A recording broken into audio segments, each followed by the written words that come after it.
So hello hi, अभी हम लोग रेडिएशन फिजिक्स का समराइज करके पढ़ने वाले हैं. So myself in Yadav, let's see and these are our important points. We are going through basics to higher levels. Okay, so diagnostic imaging implies radiations like X-ray, gamma rays, radio frequency, sound to which the body is partially but not completely transparent. जो diagnostic imaging होती है उसमें X rays, gamma rays, radio frequency and sound ये सभी आते हैं, जो कि which the body is partially but not completely transparent है, जिनके बॉडी पार्शली है लेकिन वो कम्प्लीटली ट्रांसपेरेंट नहीं है. एंड आयनाइजिंग रेडिएशन जिनमें से कौन से हैं? X rays and gamma rays ionising and radio frequency and sound rays non ionising हैं. सो इसमें जो X rays and gamma rays जो आयनाइजिंग हैं ये काफ़ी ज़्यादा यूज़ किए जाते हैं. So structure of an atom.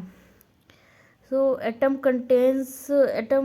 has many particles, but we generally read some very important particles. Those are electron, proton and neutron. So in the nucleus there is neutron and proton. These are called nucleons because they are inside nucleus. So neutron has a relative mass of 1 and relative charge is 0. Neutron has no charge and its symbol is N. And proton has relative mass 1 and relative charge is +1 and its symbol is P. And electron, it has a relative mass 1 by 1840 and its has -1 relative charge and its symbols are -E and beta minus. And positron which is another particle which has same mass and charge but it's in positive. Electron has negative charges and positron has positive charges.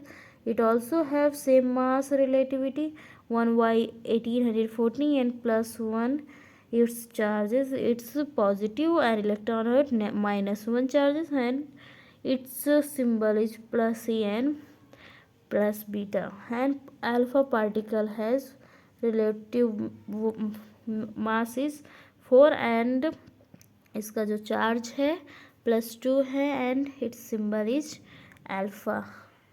So the diameter of the nucleus of an atom is about 5 into 10 to power -15 metre. जो diameter होती है atom की तो वो 5×10 के power -15 metre होती है. And diameter of the entire atom is about 5 into 10 to power -10 meter, almost 1 lakh times larger होता है. So most of an atom is an empty space. जो most of the atom होता है empty होता है. And Rutherford and Bohr models. An atom is a massive positively charged nucleus surrounded by electrons in orbits of specific diameter. Rutherford and Bohr ने atomic model दिया जिसके हिसाब से an atom is a massive positively charged nucleus होता है जो आसपास इलेक्ट्रॉनों से ऑर्बिट्स में सराउंडेड रहता है और जो कि स्पेसिफिक डायमीटर्स में पाए जाते हैं. And the nucleus has a positive electrical charge and contains almost all the mass of an atom. Nucleus has almost all the mass of an atom because proton and neutron has much better mass than an electron. An electron has 1 by 1840 times lesser than proton and neutron and made up of several types of particles known as nucleons. Only proton and neutrons are in the nucleus considered. The proton has a positive electric charge numerically equal to the charge of the electron, while the neutron has zero electrical charge. जो proton का charge होता है positive होता है and ये electron के charge के बराबर होता है, लेकिन electron has a negative charge and neutron has a neutral, it's has no charge and neutron and proton have about the same mass. Neutron proton का सेम मास होता है 1.66 इंटू 10⁻⁻24 के ग्राम होता है, 24 gram, and which is approximately 1840 times greater than the mass of an electron, and the atomic number of atom that's denoted by Z, the number of protons in the nucleus. जो atomic number होता है, जो protons के number nucleus में होते हैं उतना ही उस एटम का atomic number होता है. जैसे कि एंड जो मास नंबर होता है एक एटम का वो ए से डिनोट किया जाता है, and the total number of the protons plus neutron is in the nucleus. If gold has a nucleus with 79 proton, अगर गोल्ड के न्यूक्लियस 79 प्रोटॉन्स हैं then its atomic number would be 79, while its neutrons it has 118 neutrons, so its atomic weight would be 79 plus 118 is equal to 197. That's the atomic mass of gold. And all atoms of an element have same atomic number but may have different mass numbers. If atom has the same atomic number and different mass numbers, then they called isotopes. Isotopes have the same atomic number of protons in the nucleus, same atomic number, but have different number of neutrons. Neutron can differ, so different mass numbers. That's why there is different mass number. Like 6C12 refers to a carbon atom with atomic mass 12 and atomic number 6, shortened C12, while carbon 12, and carbon 14 still has atomic number of 6 and has 2 more neutron, and that's unstable and radioactive. It is called a radionuclide. That's why it's called a radionuclide, and it has 2 more neutron. Electron orbits and energy levels. So electron cells in a sodium atom. Sodium atom has 11 atomic number 11, and it has 11 protons. So if this is a nucleus, so this is the first cell K, then this is the L, second cell, this is the M, third cell, and first cell has always 2 electrons, that's here, and in the second cell there is 8 electrons, 1 2 3 4 5 6 7 and 8, and the third has, when these are 8 plus 2 it's 10, then only one left which would be in the M cell. So this is how electrons are arranged in the orbits. An atom is composed of a central positive nucleus. एक जो atom होता है वो central positive nucleus से surrounded होता है, composed होता है, एंड इलेक्ट्रॉन्स होते हैं जो कि with negative charges revolving around the nucleus in circular orbit, और नेगेटिव चार्जेस के साथ इलेक्ट्रॉन्स होते हैं जो कि सर्कुलेटिंग होते हैं, ऑर्बिट्स में रिवॉल्व कर रहे होते हैं.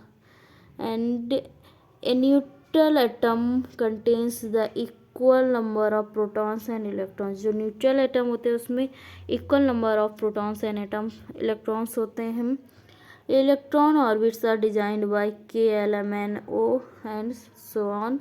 An atomic system allows 2 electrons in the first orbits and 8 in the second, 18 in the third, and 32 in the fourth, and 50 in the fifth. It follows 2n square. And an electron in the K cell is called K electron, L cell electron, and L cell. Okay, so valence cell. Outermost cell is the valence cell, concerned with the chemical, thermal, optical, and electrical properties of the element. Can't have more than 8 electrons, called free electrons. And valence shell में 8 से ज़्यादा electrons नहीं हो सकते and वो free electrons कहे जाते हैं. X rays involves the inner shells and radioactive concerns the nucleus. जो एक्सरेज होती हैं वो इनर सेल्स से प्रोड्यूस होती हैं एंड जो रेडियो एक्टिविटी है वो न्यूक्लियस से कंसर्न होती है. And diameter of the electronic shells are determined by the nuclear force on the electron and the angular momentum and energy of the electron. जो डायमीटर इलेक्ट्रॉनिक सेल्स की होती हैं वो डिटरमाइन होती हैं nuclear force of the on the electron. जो nuclear electron पे nuclear force सकता है और angular momentum and energy of the electron होती है. And binding energy, binding force of the electron, the attractive force between the positively charged nucleus and negatively charged electron that keeps the electrons in the atom. Binding force वो होता है जो electrons को nucleus से बांध के रखता है एक एटम में. And binding force is inversely proportional to the square of the distance between the nucleus and electron. जो बाइंडिंग फोर्स होता है इनवर्सली प्रोपोर्शनल होता है डिस्टेंस के स्क्वायर के between the nucleus and electron. Distance जितनी बढ़ती जाएगी उतना ही कम होता जाएगा इलेक्ट्रॉन्स और न्यूक्लियस के बीच में binding force. And K electron has a larger binding force and L electron then the L electron. And binding energy, the energy expended in the completely removing the electron from the atom against the attractive force of the positive nucleus. So energy expand होती है in the completely removing the electron को remove करने के लिए from the atom against the attractive force of the positive nucleus. जो कि attractive force होता है पॉजिटिव न्यूक्लियस से उसके लिए तो एक्सप्रेस किया जाता है उसको इलेक्ट्रॉन वोल्ट्स में. And never greater than 100 kilo electron volts.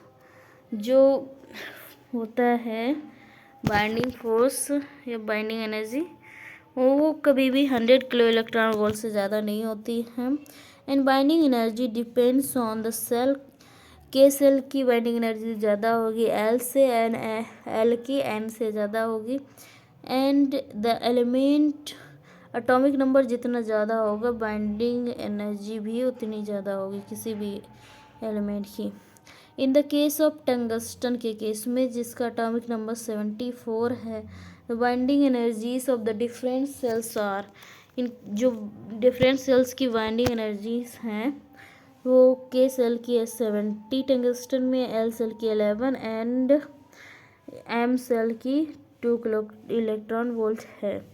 And in the case of K shell the binding energy of different elements are. जो टंगस्टन की के सेल की एनर्जी है 70 kilo electron volt, while iodine की 33 kilo electron volt and molybdenum की 20 kilo electron volt.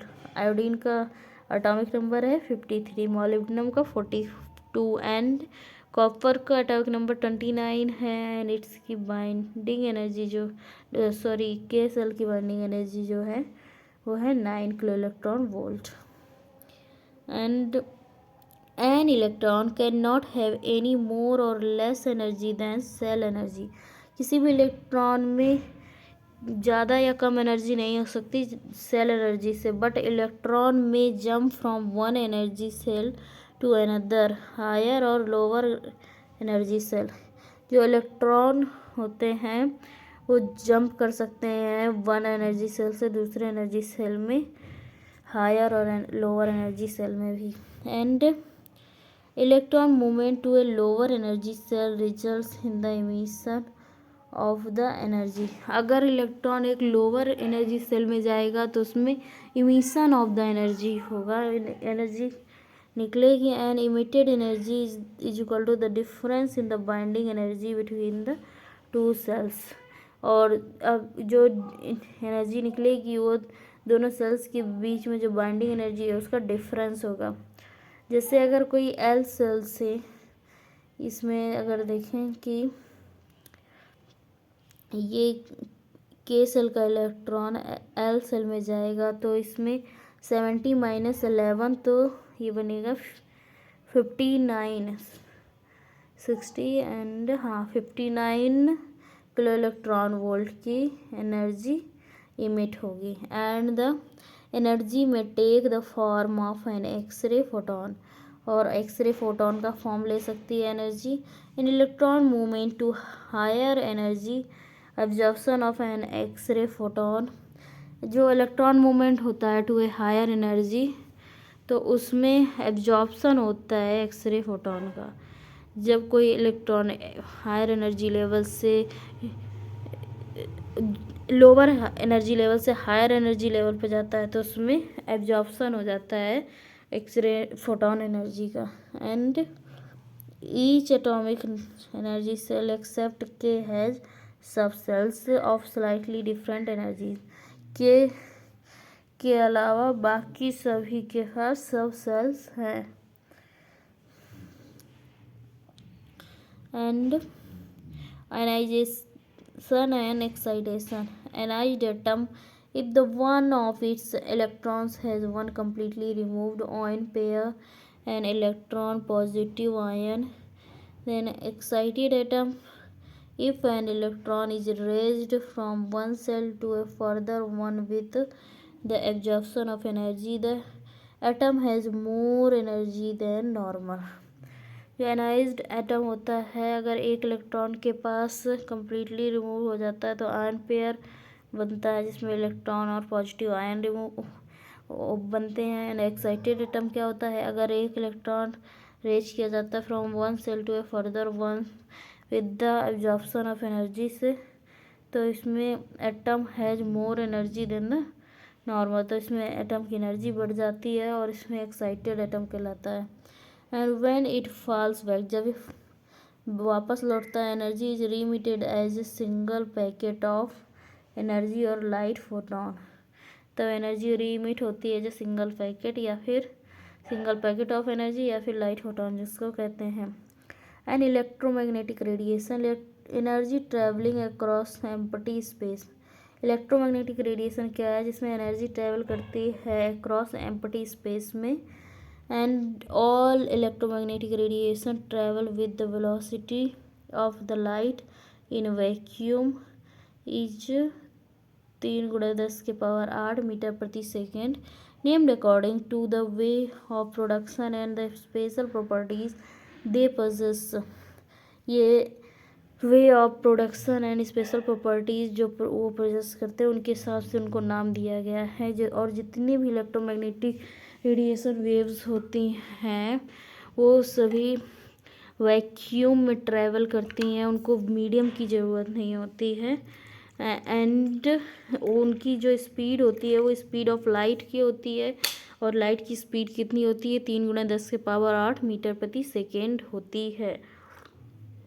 और ये सभी क्या है, एक्सरेज होती हैं जो इमिटेड बाय एक्सरे ट्यूब से होती हैं। Gamma rays emitted by radioactive nuclei से होती है। And have essentially the same properties and differ only in their origin. और एक्सरेज एंड गामा रेज में लगभग सेम प्रॉपर्टीज होती है बट इनका ओरिजिन डिफरेंट होता है।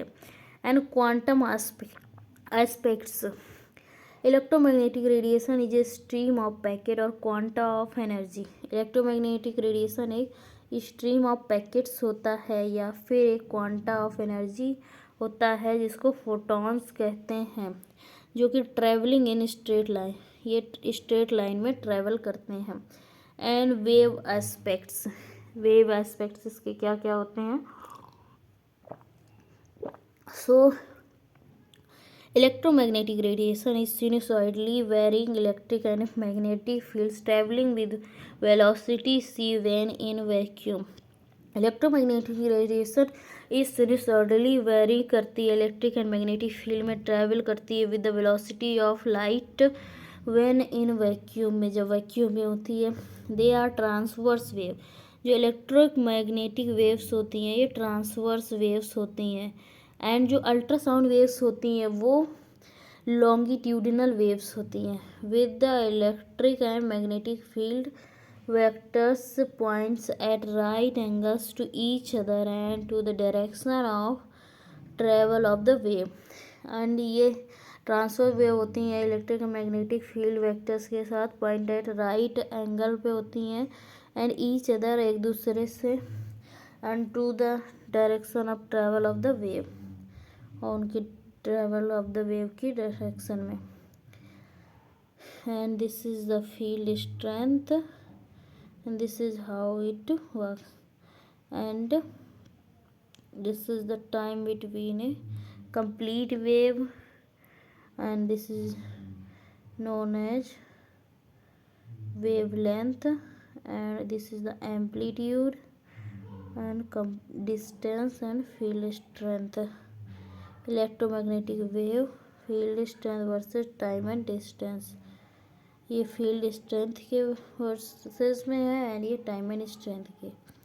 एंड एम्पलीट्यूड क्या होता है? The peak field strength. Amplitude एक पीक फील्ड स्ट्रेंथ होता है। एंड जो पीरियड होता है the time interval between successive crest of the wave, जो पीरियड क्या होता है, जो टाइम होता है इंटरवल बिटवीन जो सक्सेसिव क्रेस्ट होते हैं ऑफ द वेव्स के, जो उसको कहते हैं। एंड वेवलेंथ जो डिस्टेंस होती है दो सक्सेसिव क्रेस्ट के बीच में जब तय की जाती है उसको वेवलेंथ कहते हैं। फ्रीक्वेंसी क्या होती है? The number of crest passing a point in a second, एक सेकेंड में जितने क्रेस्ट पास हो रहे हैं उसको crest of point passing in a second, उसी को फ्रीक्वेंसी कहते हैं। Wavelength and frequency are inversely proportional to each other. Wavelength और फ्रीक्वेंसी इनवर्सली प्रोपोर्शनल होती हैं एक दूसरे के। Wavelength is denoted by lambda and frequency by F. Then एक कांस्टेंट आता है एंड जो कि वेलोसिटी होती है C. And now the types of radiation are listed in this: increasing photon energy, increasing frequency and decreasing wavelength. So here is the higher energy levels of the x-ray and gamma rays. x-ray and gamma rays की wavelength सबसे कम होती है 60 to 2.5 picometre होती है and they have a frequency of 5 into 10 to power 6 to 120 into 10 to power 6 terahertz, and this has energy 20 to 500 kilo electron volt. 20 से 500 kilo electron volt के बीच में एनर्जी लेवल होता है एक्सरेज एंड गामा रेज का। And ultra violet rays का 400 से 100 nanometre wavelength होता है एंड इनकी एनर्जी 3 से 12 इलेक्ट्रॉन वोल्ट की होती है। 750 से 3000 टेराहर्ट्ज इनकी फ्रीक्वेंसी होती है। इसमें जो रेड से मार्क्ड हैं वो इम्पॉर्टेंट ज़्यादा हैं। एंड विजिबल लाइट की जो वेवलेंथ होती है 700 से 400 नैनोमीटर होती है एंड इनकी फ्रीक्वेंसी 430 से 750 टेराहर्ट्ज होती है। एंड टेराहर्ट्ज होता है इसका, आई थिंक, मतलब हाँ टेरा होता है। एंड इसको जो इंफ्रारेड की होती है वो 10,000 से 700 नैनोमीटर तक होती है एंड इसकी फ्रीक्वेंसी 30 से 130 टेराहर्ट्ज़ तक होती है एंड एनर्जी होती है 0.12 to 1.8 electron volt. And radio waves का जो होता है 3 से 6 मीटर होती है इनकी वेवलेंथ सबसे ज़्यादा होती है एंड फ्रीक्वेंसी 10 से 50 मेगाहर्ट्ज़ एंड एनर्जी होती है 40 से 200 नैनो इलेक्ट्रॉन वोल्ट होती है। Okay and when the energy is less than 1 kilo electron volt, जब एनर्जी 1 किलो इलेक्ट्रॉन वोल्ट से कम होती है then the radiation is usually described in the terms of frequency, तब उसको रेडिएशन को फ्रीक्वेंसी में डिस्क्राइब करते हैं। Except that visible light describe in wavelength, और विजुअल लाइट के अलावा विजुअल लाइट को वेवलेंथ में डिस्क्राइब करते हैं। Only radiations at the end of spectrum penetrate the human body sufficiently to be used in imaging radio waves and X और gamma rays. जो radiation human imaging में use किए जाते हैं वो रेडियो वेव्स या और X rays and gamma rays होती हैं।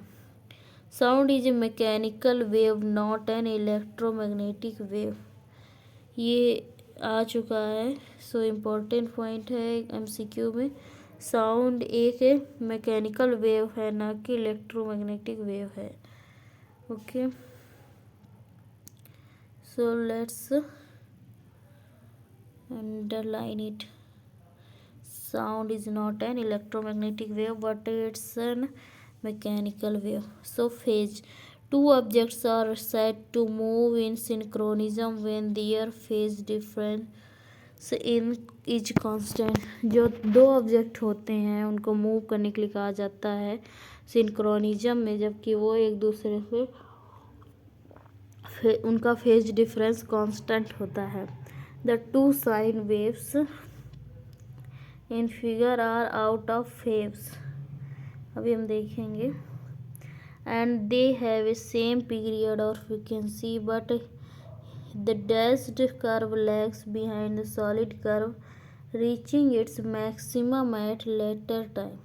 जो टू साइन वेव्स होती हैं वो आउट ऑफ फेज होती हैं। दे हैव सेम पीरियड और फ्रीक्वेंसी, उनमें सेम पीरियड और फ्रीक्वेंसी होती है but the dashed curve lags behind the solid curve reaching at maximum at later time, and phase difference is equal to the time interval between their peaks expressed as an angle। जो phase difference होता है time interval होता है between their peaks expressed an angle lying between 0 to 360 degree on a scale which makes the period t corresponds 360 degree, and in a single phase means supply the current rays and fall as single sine wave, and in a three phase supply the current rises and falls as three sine waves having phase differences of 120 degree।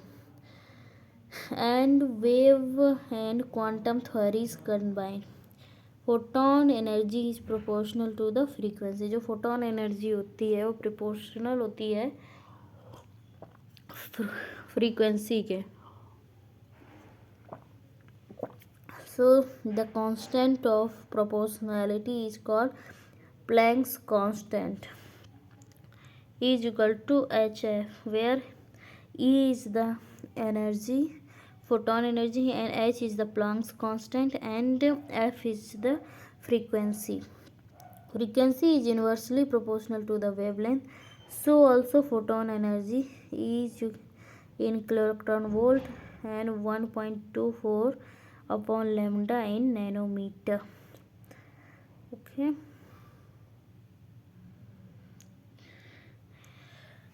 and for example blue light has 400 nanometer की wavelength and energy of 3 electron volt, and typical x-rays and gamma rays have 0.1 nanometer and energy of 140 kilo electron volt।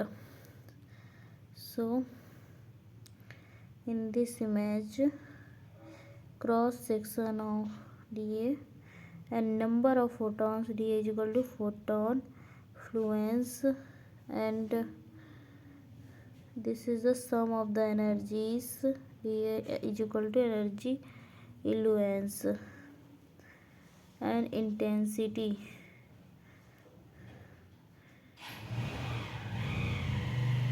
Radiation travels in straight line, radiation straight line में travel होती है rays radiating in all direction from point source.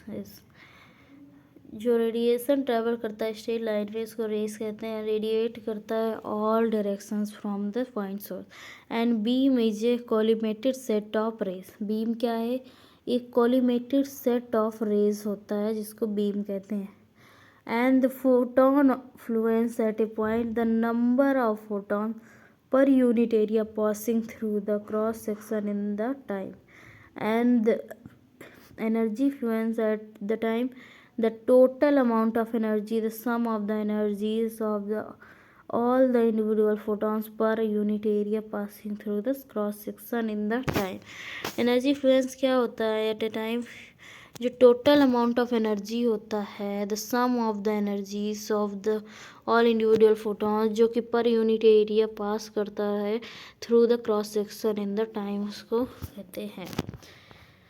And the energy fluence rate at the point, energy fluence rate at the point होती है is equal to beam intensity is the total amount of energy per unit area passing through the cross section per unit time, जो कि पास करती है from the total amount of energy per unit area passing through the cross section से per unit time में, and watts per square millimeter, इसका watts per square millimeter इसका होता है वो यूनिट होता है किसका? बीम इंटेंसिटी का। Watt per millimetre square beam intensity का। And intensity is inversely proportional to the square of the amplitude. जो इंटेंसिटी होती है वो इनवर्सली प्रोपोर्शनल होती है to the square of amplitude की। So intensity is equal to inversely proportional to the intensity is the proportional proportional to the amplitude square. So this is how it can be written. And energy fluence and intensity are not easy to measure directly. Energy fluence and intensity को direct measure करना not possible है। Instead an easy or indirect measurement is made, जब तक कि एक easy और indirect measurement नहीं किया जा सकता। Air Karma instead of energy Fluence, air Karma energy Fluence की जगह यूज कर सकते हैं। Air kerma rate instead of intensity, air Karma को एनर्जी फ्लुएंस की जगह यूज कर सकते हैं एंड एयर कर्मा रेट को एयर इंटेंसिटी की जगह पे यूज किया जा सकता है। And inverse square law. So what is inverse square law?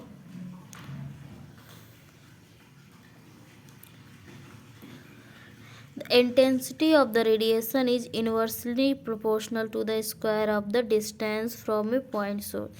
जो intensity of the radiation की होती है वो inversely proportional होती है to the distance of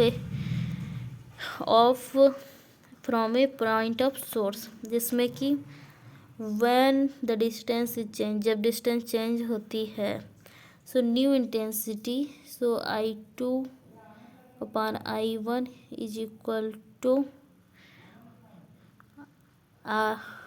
D1 का स्क्वायर अपॉन D2 का स्क्वायर होता है। And new air kerma rate upon old air kerma is equal to old distance square upon new distance square. And how it can be shown, and halving the distance quadruples the intensity of air karma rate and doubles the distance reduces them by the factor of 4. अगर distance को आधा किया जाए तो ये 4 गुना intensity को और air Karma को बढ़ा देगा, एंड डबल करने पे अगर डिस्टेंस को तो वो एयर कर्मा और इंटेंसिटी को 4 गुना कम कर देगा by the factor of 4. And this is a important note, only the intensity of the X-rays will decrease the distance but the energy of the photons not change. Okay जो intensity of x ray होती है वो कम होगी with the distance के साथ, but जो energy होती है फोटोन की वो चेंज नहीं होगी. So let's see production of X-rays. So X-ray generator is the device that supplies electric power to the X-ray tube. So let's see production of X-rays. X-ray generator क्या होता है? X-ray generator एक device होता है जो supply करता है electric power को टू द X-ray ट्यूब तक, and 2 sources of electrical energy are required and are derived from the alternating current means by means of transformers. 2 source ज़रूरी होते हैं इलेक्ट्रिकल एनर्जी के जो कि डिराइव होते हैं from the alternating current means से बाय मीन्स ऑफ ट्रांसफार्मर के through. And the filament heating voltage 10 volt होता है एंड करंट भी लगभग 10 एम्पियर होता है, and produced by step down low voltage transformer. जो एक्सरे प्रोडक्शन में यूज़ होता है फिलामेंट हीटिंग के लिए वो 10 वोल्टेज का एंड 10 एम्पियर का होता है, एंड इसमें step down low voltage transformer use होता है फॉर हीटिंग द फिलामेंट को हीट करने के लिए. एंड एक्सीलरेटिंग वोल्टेज जो होता है 30 to 150 किलो वोल्टेज होता है between the anode and cathode, and high tension kilo voltage और केवी और केवी होता है produced by a high voltage transformer, जो कि प्रोड्यूस होता है by a high voltage transformer से, and accelerates the current of the electron. ये एक्सेलरेट करता है current of the electrons typically 0.5 to 1000 milliampere, 0.5 से लेके 1000 मिली एम्पियर तक, flowing between the anode and cathode. Tube current मिली एम्पियरेज और M ए, tube current और milli ampere या M A को. M A is control by varying the filament temperature. M A control होता है by the filament temperature को vary करने से. सो जो एक्सेलरेटिंग वोल्टेज हम लोग यूज़ करते हैं वो 30 से 150 केवी के बीच में होता है. एनोड और कैथोड के बीच में हाई टेंशन होता है, हाई किलो वोल्टेज होता है या केवी होता है, जो कि प्रोड्यूस होता है हाई वोल्टेज ट्रांसफार्मर से और एक्सीलरेट करता है करंट ऑफ द इलेक्ट्रॉन को, जो कि जनरली 0.5 से 1000 मिली एम्पियर तक होता है, एंड फ्लोइंग ये जो कि फ्लो करता है बिटवीन एनोड एंड कैथोड, जिसको ट्यूब करंट बोलते हैं, मिली एम्पियरेज बोलते हैं या फिर एम ए बोलते हैं. And M A is control by varying the filament temperature. M A को फिलामेंट टेम्परेचर को वेरी या कम ज़्यादा करने से कंट्रोल किया जा सकता है. And ampere is a